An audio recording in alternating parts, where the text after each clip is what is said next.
Agradezco la invitación por parte del Ministerio de Seguridad y la Procuración General de la Provincia de Buenos Aires. Es un honor estar en esta casa de estudios frente a tantos operadores jurídicos y en primer término voy a realizar una breve reseña sobre el nombre Dajudeco. No se asusten, es un nombre largo, pero bueno, más que nada porque no todos muchos nos conocen. Algunos se quedaron con la época que nos llamábamos DICON o J, pertenecíamos a la AFI y a la CIE. Así que voy a realizar una breve reseña, después voy a citar mi charla va a girar en tres ejes que le van a servir en todas las investigaciones, que es la capacitación, la captación de las comunicaciones y la asistencia judicial.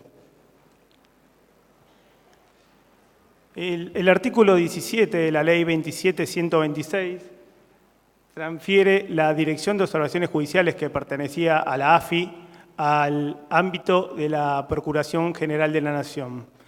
Con ello se crea la DICON, el Departamento de Intersectación de las Comunicaciones, que era el único encargado de realizar las intersectaciones por parte de todo el país. Después, el 24 de diciembre del 2015, se firma el Decreto de Necesidad de Urgencia 256, que transfiere la DICON al ámbito de la Corte Suprema. La Corte dicta la Acordada 2, que crea la Dirección de Captación de Comunicaciones y posteriormente amplía las competencias de la Dirección de Captación de Comunicaciones en la Acordada 30, que crea la Dirección de Asistencia Judicial en Delitos Complejos y Crimen Organizado. Digo esto más que nada porque hoy por hoy la Dirección recibe oficios con determinadas dominaciones y bueno, más que nada, sé que es un nombre largo, pero bueno, lo reducimos en Dajudeco. Particularmente, la Acordada 30 pretende dar una asistencia concreta a todos los operadores jurídicos, aportando nuevas herramientas tecnológicas y ampliando la base de datos de información para detectar patrones comunes. Particularmente, lo que tiene es realiza informes técnicos jurídicos a asistencia concreta de los juzgados. Un juzgado o una fiscalía nos solicita una colaboración mediante un oficio, tienen determinada hipótesis delictiva. Muchas veces una fiscalía, el Ministerio Público no cuenta con los recursos técnicos y humanos necesarios para llevar adelante la investigación, entonces realiza una asistencia concreta, solicita por oficio que la dirección intervenga. Nosotros nos dirigimos hasta la Fiscalía, realizamos una mesa de trabajo donde se plantean distintas hipótesis delictivas y el departamento, la dirección cuenta con un grupo interdisciplinario formado por economistas, contadores, abogados especialistas, desarrolladores, donde planteamos esa hipótesis que plantea el fiscal, lo dividimos en distintos departamentos. Así realizamos un informe preliminar, le ponemos en conocimientos hechos concretos a la Fiscalía y después realizamos un informe final, donde particularmente luego está todo protocolizado, no es que nos mandan un oficio y dentro de 9 meses nos vemos, es directamente manda un oficio y tenemos protocolizado en el término de 30 a 45 días, vamos a dar un resultado concreto. La Acordada 30 nos da un principio de especialidad, puntualmente que debemos intervenir en determinados delitos, trata de personas, secuestros extorsivos, lavado de activos, delitos transnacionales, pero deja una ventana abierta cuando habla de delitos complejos. Yo desarrollé la gran mayoría de mi carrera en un juzgado de instrucción que muchos desarrollamos y vemos que delito complejo se relaciona con una investigación compleja, que no es lo mismo. Mi experiencia me dice que hay dos grupos de clases de colaboraciones y de delitos. Uno son los delitos ordinarios, que son los robos, hurtos, defraudaciones, estafas, que son moneda corriente en todas las fiscalías. Y por otro lado tenemos los delitos complejos, que son aquellos que necesitan un recurso material, tecnológico, humano mucho mayor. No es lo mismo llevar un arrebato de un celular que una asociación ilícita por una barra de brava, donde va a demandar muchísimo más tiempo. Y particularmente lo que hace la dirección es analiza determinados patrones de información. Nos han convocado donde se han realizado allanamientos que tenían oficinas enteras de documentación y no sabían para qué habían secuestrado eso. Entonces hay un grupo que se encarga de parametrizar y ver y dividir toda esa información, y a partir de ese secuestro, que muchas veces tenemos una oficina llena de papeles que no sirven para nada y vamos directamente, discriminan 3 o 4 cosas y le decimos: la hipótesis que ustedes estaban queriendo investigar, tenemos esto, y a partir de eso se desarrolló un informe final. Todos, absolutamente todos pueden solicitar, no es que solo necesariamente requieran la colaboración los delitos estos que especifica la Corte, sino en los delitos comunes también intervenimos. Vamos con el tema de la captación de las comunicaciones, que es lo más importante. El tiempo es acotado, así que me dijeron que vaya salteando. Principalmente, no todos conocen que hay una oficina de la Dirección de la Asistencia Judicial que se llama SUET, que es su Dirección de Escucha Directa, que trabaja los 365 días del año, las 24 horas. Hay 2 tipos de escuchas. Está la escucha diferida, que es la que todos ustedes se llega al contenido del audio a partir de la reproducción del disco compacto, que muchas veces lo que hacen es solicitan la escucha, piden que cuando te llega el bolsín con el disco compacto dentro de los 30 a 40 días, el operador jurídico escucha esas conversaciones, y muchas veces se pierde inmediatez en lo que respecta a la prueba. Entonces, la subdirección de escucha directa la escucha directa puede ser realizada por las fuerzas de seguridad que están designadas en el edificio, que hay 27 box en la Dirección de Asistencia Judicial, que está dividido por determinadas fuerzas de seguridad de todo el país. Muchas veces, o sea, el gran problema que nosotros tenemos, que te llaman de Mar del Plata, de cualquier lugar del país, y te dicen: me está dificultando mucho mandar una fuerza de seguridad al ámbito de la capital federal, donde se tienen que hospedar, de donde tienen que realizar la escucha a las 24 horas. Entonces, la Corte lo que hizo es puso personal propio, escuchadores propios, que son abogados y estudiantes de Derecho, que solicita la escucha directa a través y con participación de la SUET. En cualquier lado del país se puede solicitar previamente coordinación. Se llama, y lo que se está haciendo es, en muchos allanamientos, 3 días antes de realizar el allanamiento, lo que se pide es la escucha directa del abonado, de un abonado intervenido, que era el sujeto que se le va a allanar. Entonces, esto permite varias cuestiones. Primero, si está en el lugar a allanar, que es muy importante. Y después, más que nada, es cuando una persona está sufriendo un allanamiento, lo que generalmente hace, realiza un determinados comportamientos, o llama a un abogado, o llama al resto de la banda, o bien empiezan a aparecer nuevos teléfonos que no estaban dentro de la investigación.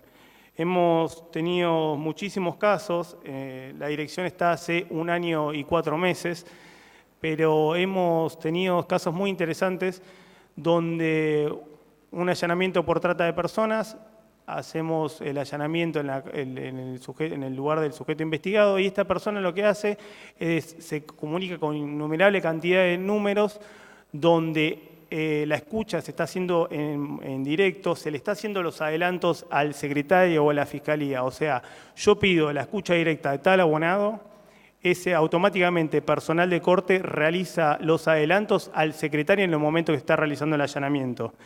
En ese lugar puede solicitar, el secretario puede solicitar las titularidades, las llamadas entrantes y salientes, pues informe de email, de SIN, absolutamente todo, y nos dio un caso que la titularidad de un abonado nuevo que no estaba en la investigación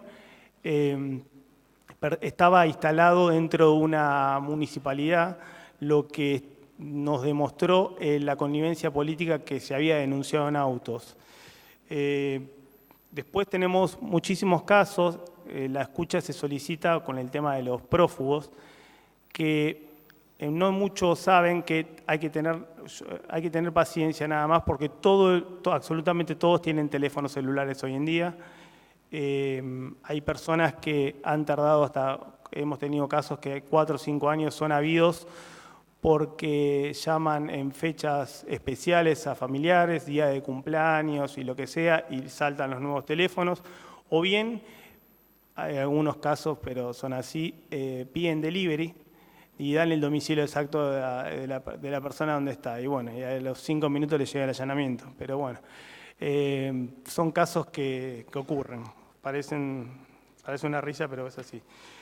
Después esta área, este grupo de la subdirección está realizando un glosario que permite la comprensión de los audios. Muchas veces los operadores jurídicos no están familiarizados con lo que se dice en la jerga.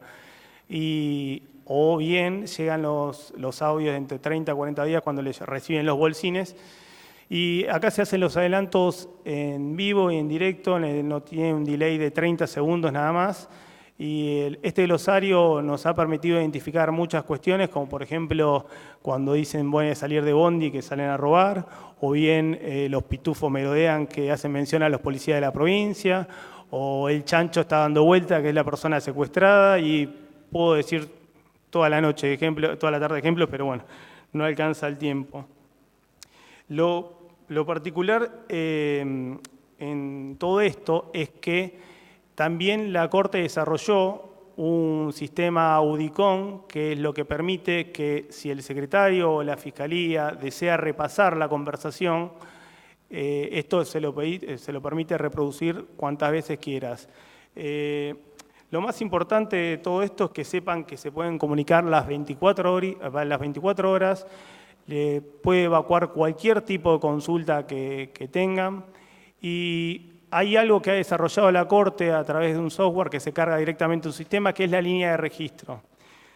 La línea de registro es cuando en determinados casos no se cuenta con el oficio papel por X motivo, porque el hecho está ocurriendo a las 3 o 4 de la madrugada, o viene que por la inmediatez del hecho y la importancia, lo que se hace es que personal de la Corte se comunica con el secretario o el fiscal previa autorización y se graba la conversación, y es donde se solicita la intervención telefónica. Esto permite dentro de las 24 horas, se recibe el oficio convalidatorio, y lo que permite es que el personal de la Corte se comunica dentro de los 20 y 40 minutos y hace mención que los abonados ya están intervenidos.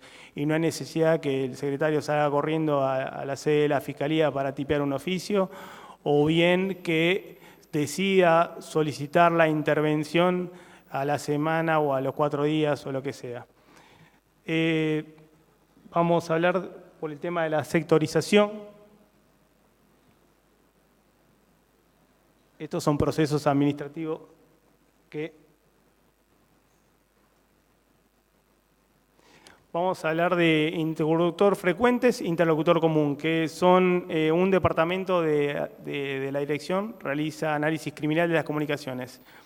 El interlocutor frecuente es de un abonado intervenido de acuerdo a las llamadas entrantes y salientes que se pueden solicitar desde el 2005 a hoy. Yo puedo saber las llamadas entradas y salientes de este teléfono desde 2004 en adelante. El interlocutor frecuente, en mi caso particular, se va a dar de ese intercursamiento de llamadas, que en este caso puntual es mi esposa. Pero bueno, ese va a ser el número frecuente que yo realizo. Y después está el interlocutor común, que permite de 2 abonados intervenidos, que en este caso es si mi teléfono estaría intervenido y en su efecto el de mi esposa estaría intervenido, el interlocutor común que tendríamos, el nexo que hay entre los dos sería, no sé, el colegio de mis chicos, por decir un ejemplo. Pero bueno, dentro de las hipótesis delictivas, lo más importante es que esto puede solicitar absolutamente por todos. El programa ha desarrollado un programa que se llama Pampa, que en el término de 5 días se le da el resultado del intercruzamiento de llamadas. Se pide a las empresas prestatarias el listado de llamadas entrantes y salientes, se carga todo eso en un sistema y automáticamente se puede hacer el adelanto telefónico y se envía por correo electrónico a las sedes de las fiscalías. La sectorización, que es muy importante, no todos lo conocen, que cuando uno realiza una llamada por teléfono, automáticamente esa señal se dispara en una celda. En tal caso, si yo decido hablar por teléfono en este momento con alguien, esa señal va a cualquier antena que esté ubicada cerca de los edificios cercanos, y lo que permite, tenemos un software que ha desarrollado, hace un radio de 800 metros. Saben que, por ejemplo, en este caso, Patricio Silva está en La Plata dentro de un radio de 800 metros. Esto se puede solicitar antes, después o en cualquier momento, y se puede realizar a través por teléfono. O sea, tanto la Fiscalía, el secretario deciden hacer la sectorización de determinado abonado y se contesta en el término de 10 minutos. Es algo que se cargan los grados, la lentitud, y no hay ningún tipo de inconveniente. El tema es que ustedes dirán, bueno, en un radio de 800 metros es difícil encontrar a una persona, pero bueno, si yo estoy en el medio del campo y me estoy manejando con un Peugeot 504 de color colorado, dentro del habitáculo hay 4 personas, y cada vez que yo estoy hablando por teléfono, esa señal va impactando distintas antenas. Entonces, se puede hacer todo el recorrido. Tuvimos una sectorización muy importante, que se estaba a punto de convocar a una persona a declaración indagatoria, y que lo ubicaban en el lugar de los hechos a partir de la sectorización, que lo ubicaban a 200 metros del banco donde se produjo el robo, y particularmente cuando se hizo las llamadas entrantes y salientes de este abonado, y se solicitó la titularidad por parte de la Fiscalía, se detectó que esta persona se comunicaba con los oficiales de la zona, donde liberaron la zona. O sea, el robo se produjo a las 10 de la mañana y 9:45 estaba la persona en la esquina hablando con todos los policías para que le liberen la zona. La sectorización se puede solicitar en cualquier minuto y se puede hacer a través de línea de registro. Llaman por teléfono a cualquier hora, se solicita la sectorización de tal abonado y a las 24 o 48 horas pueden mandar el oficio convalidatorio. Bueno, esta es la reconstrucción de antenas que habíamos hablado, se puede hacer con cualquier tipo de teléfono. La dirección posee un área de análisis jurídico, que es este grupo interdisciplinario que está compuesto por determinados abogados, contadores, economistas, que a instancia de cualquier juzgado, sin importar si sea federal o ordinario, se convoca previamente a la dirección, si es un delito complejo, una investigación compleja, una banda de piratas del asfalto, una asociación ilícita grave, lo que sea. Nosotros nos dirigimos y tenemos una mesa de trabajo con el secretario, el fiscal, ponemos a disposición los recursos humanos que hoy por hoy cuenta la dirección, que muchas veces lo que pasa en las fiscalías es que tienen un personal limitado, donde se trata de un plantel de 10 o 12 personas, y si una persona se tiene que abocar a una causa que tiene 40, 50 cuerpos, descuida a otras. Entonces la Corte lo que viene a hacer una solución, viene a brindar determinadas cuestiones tecnológicas en todo ese sentido y aportar el recurso humano.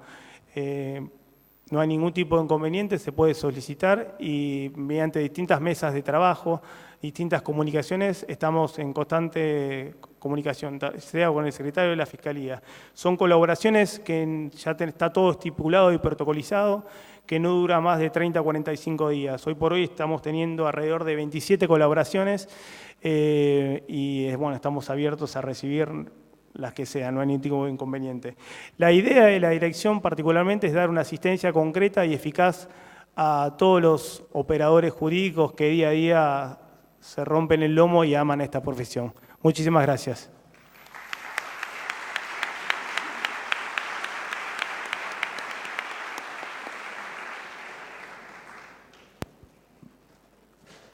A continuación, vamos a escuchar a Ezequiel Salis. Es instructor con experiencia internacional en delito cibernético, análisis forense y seguridad de la información. Trabaja en el área de cibercrimen de la Policía de la Ciudad de Buenos Aires. Además, forma parte del equipo de la Comisión de Ciberdelito de la Subsecretaría de Política Criminal del Ministerio de Justicia y Derechos Humanos. Bueno, primero principal, gracias por la invitación, es un placer. Vamos a tener que improvisar la presentación porque lamentablemente lo probamos. Antes tenía para mostrarles algunas cuestiones, así que va a ser un poco más complejo para mí poder tratar de contarles de lo que venía a hablarles. Principalmente el objetivo de la presentación que yo había preparado está enfocado en una de las herramientas que ustedes pueden utilizar desde el punto de vista tecnológico, si se quiere, para lo que son las investigaciones que tienen en curso. Se trata de lo que se denomina Open Source Intelligence, inteligencia o análisis de información de fuentes abiertas de datos. Es una disciplina que viene de la rama de las inteligencias.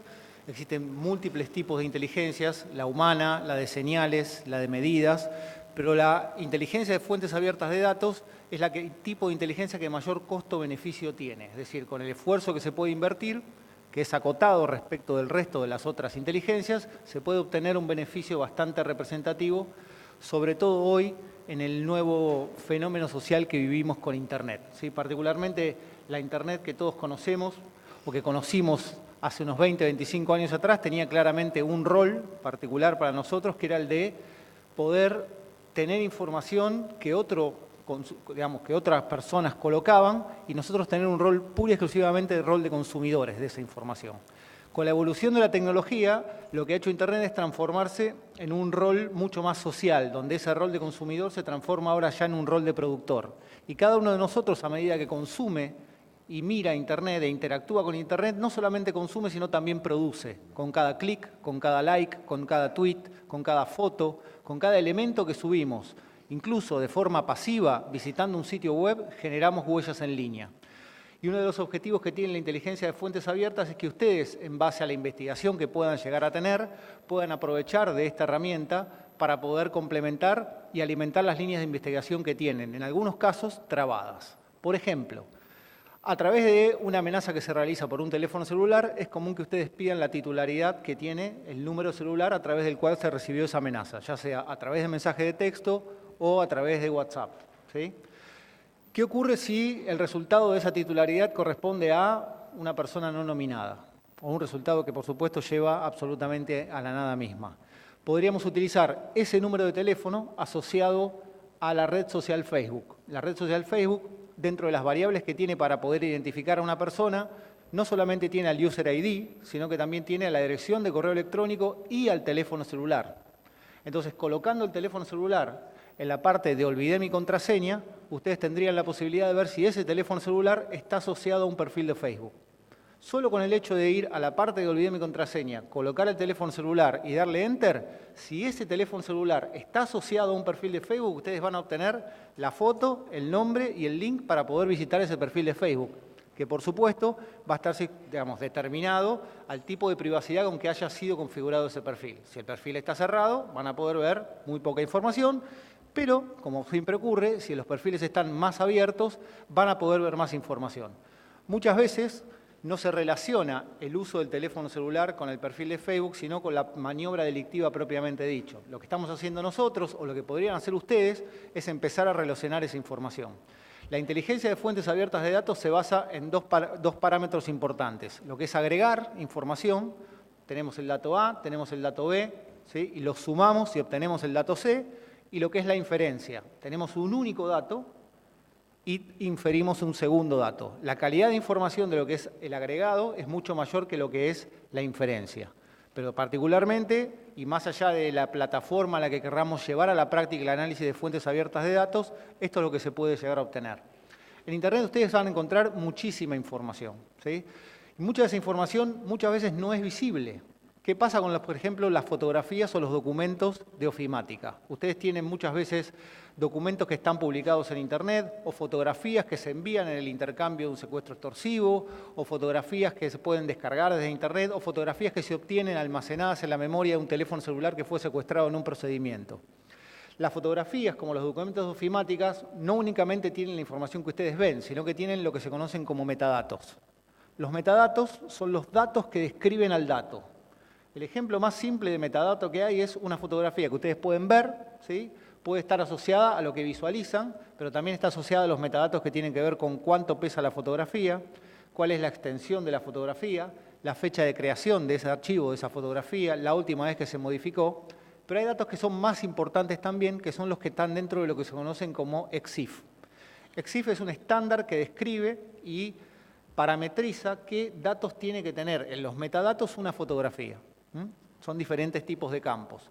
Una fotografía que es tomada con un teléfono celular moderno, que tiene una cámara, que tiene un GPS, que tiene un montón de otros sensores, no solamente va a dejar esos datos o metadatos básicos, sino que va a dejar un montón de otros datos que son importantes. Por ejemplo, la latitud y la longitud exacta de donde se tomó la fotografía, lo que puede llegar a ser muy útil para poder identificar en los patrones desde la investigación alguna locación geográfica puntual. También los sensores, esto tiene una brújula, entonces voy a poder saber hacia dónde estaba orientado el teléfono, ¿sí?, al momento de tomar esa fotografía. Y muchos otros datos más. Un caso práctico, en una investigación que tenía que ver por pornografía infantil, logramos secuestrar de una computadora imágenes de pornografía infantil que tenían como víctima a una de las niñas que habitaba en esa casa, por supuesto, menor de edad, que aparentemente estaba siendo sometida por un familiar. No había vínculos en las fotografías, no se visualizaba al familiar, pero sí encontramos en el mismo allanamiento una cámara fotográfica digital Kodak, que no tenía ningún tipo de memoria insertada, es decir, que la memoria de esa cámara había sido descartada en alguna ocasión previa al allanamiento. Lo que logramos determinar es que en los metadatos de la fotografía que estaban en la computadora, logramos determinar el número de serie de la cámara fotográfica Kodak que teníamos en el otro extremo, que pertenecía al tío de la niña sometida, abusada en este caso puntual. Entonces, fíjense cómo a veces los datos que ustedes tienen disponibles, ¿sí?, no solamente son los que visualizamos, sino son algunos otros datos de mayor nivel de relevancia. Por supuesto que no es una tarea sencilla y una de las principales cuestiones contra las que tenemos que lidiar en lo que es análisis de fuentes abiertas es el hecho de poder circunscribir la búsqueda a un contexto determinado. Muchos de ustedes habrán utilizado el término voy a googlear algo, ¿sí? Googlean gente, personas y un montón de otros casos. Si ustedes googlean algo, abren Google y ponen lo que sea, ¿sí?, seguramente si la búsqueda no está muy contextualizada, la cantidad de resultados que van a obtener esté por arriba de los millones de resultados, ¿sí? Ahora, si ustedes saben buscar con parámetros avanzados de búsqueda que permitan circunscribir la búsqueda a una frase exacta, con un término o sin un término, a un dominio específico, ¿sí?, en determinada fecha, seguramente que esos resultados se acoten y en algunos casos esos resultados van a quedar en 5, 6 o 10 resultados. Por eso, lo que tienen que tratar de hacer en el momento en que tienen el análisis de fuentes abiertas por delante es primero determinar cuál es el objetivo, qué es lo que quieren averiguar. Porque muchas veces es muy difícil investigar ese tipo de situaciones cuando se mantiene el contexto fuera del marco de la investigación. Por ejemplo, necesito saber todo lo que pueda estar relacionado con esta dirección de correo electrónico. Suele muchas veces ser uno de los pedidos que se reciben.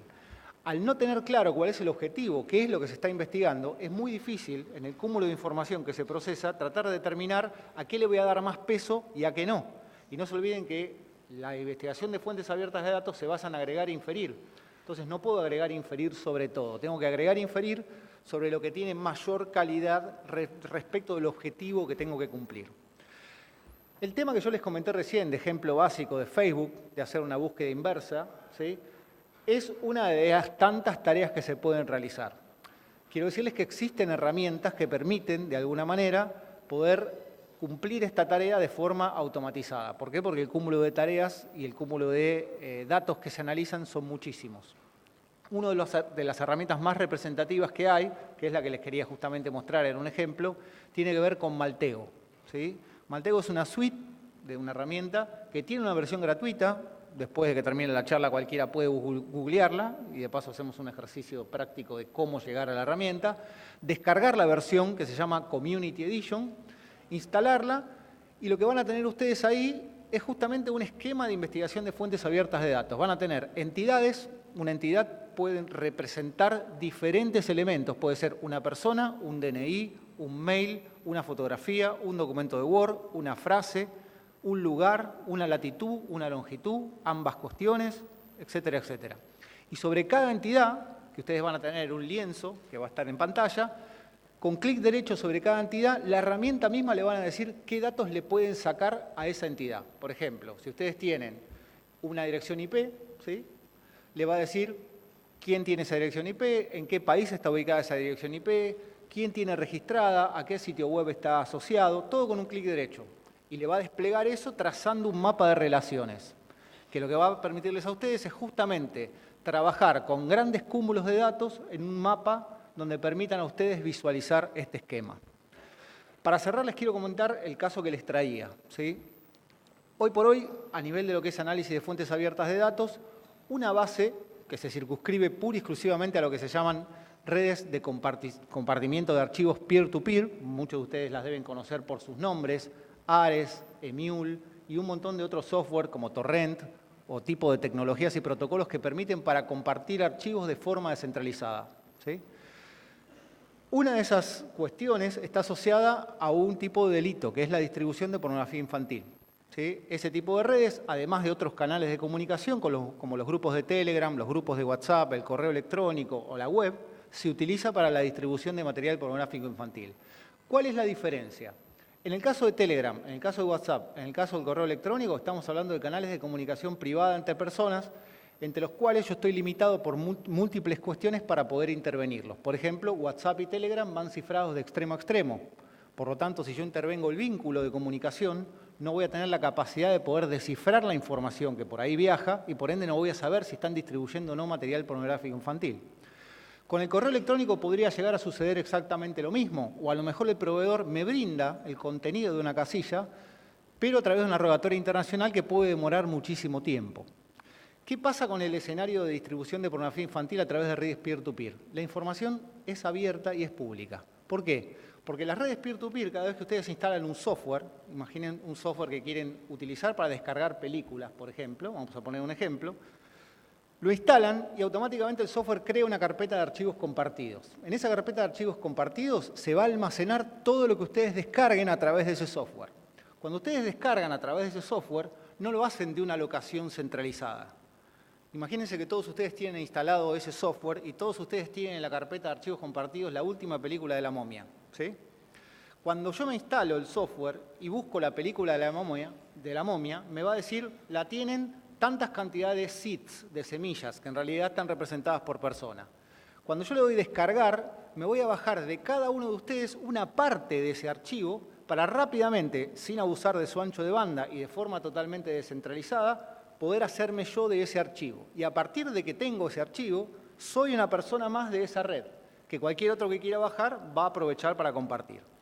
Esas carpetas son de acceso público. Cualquiera que esté con el software instalado puede ver qué tiene cada una de las personas que forman parte de esa red en esa carpeta. ¿Qué fue lo que se hizo? Se desarrolló un software que está de la mano de ICACOPS, que es una organización de múltiples fuerzas de la ley, ¿sí? Que lo que hace es utilizar una base del proyecto VIC. El proyecto VIC lo que hace es calcular funciones de hash sobre cada uno de los archivos audiovisuales de material pornográfico infantil que hasta el momento son conocidos y almacenar en esa base solo las funciones de hash de esos archivos. Comparten esa base con cada una de las personas que utilizan para la investigación de pornografía infantil ese software y cuando se instala ese software, lo que hace ese software es salir a buscar en una locación geográfica determinada que es totalmente contextualizable por país, por provincia, por región, en base a las direcciones IP y su ubicación, quiénes de las personas que están usando ese software tienen en la carpeta de compartidos algún archivo de material pornográfico infantil que ya fue previamente conocido. Y obviamente no hace falta más ni el más mínimo análisis. ¿Por qué? Porque en realidad al tener el archivo en esa carpeta lo están compartiendo. Es decir, que ya están cometiendo el delito de la distribución propiamente dicha de la pornografía infantil. Este software lo que hace es identificar las IPs, la fecha, la hora, bajar una muestra de ese archivo, realizar una copia forense de ese archivo y permitir judicializar un caso para que se pueda investigar al titular de esa dirección IP, que después, por supuesto, tiene toda una investigación ya tradicional pidiendo titularidades de las direcciones IP que son dinámicas, identificando domicilios, haciendo tareas en el lugar y permitiendo llegar a un allanamiento, a un secuestro y a la comprobación de lo previamente dicho. Pero esa información sale pura y exclusivamente de fuentes abiertas de datos, ¿sí? Y ese software permite identificar claramente en tiempo, forma y lugar, geográficamente hablando, no domicilio ni nombre y apellido, dónde se está distribuyendo material pornográfico infantil a través de estas redes. Creo que ya con el tiempo me parece que quedé justo. Disculpas por no poderla haber mostrado, o sea, digamos, es mucho más ilustrativo si lo muestro que si lo cuento, pero espero haber sido lo suficientemente claro como para que tengan un ejemplo de lo que pueden lograr utilizando, nada, lo que ya está ahora en distintos canales de comunicación, como hoy lo es particularmente Internet. Así que bueno, muchas gracias y disculpas.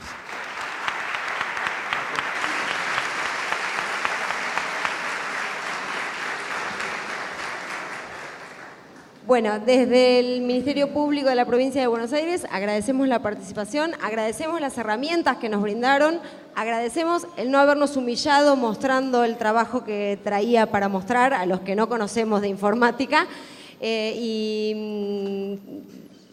Antes que nada, resulta interesante como fiscal de instrucción, en este caso, conocer todo este mundo que es bastante complejo y que lo llevaron a la realidad y nos dieron herramientas sumamente útiles. Muchísimas gracias.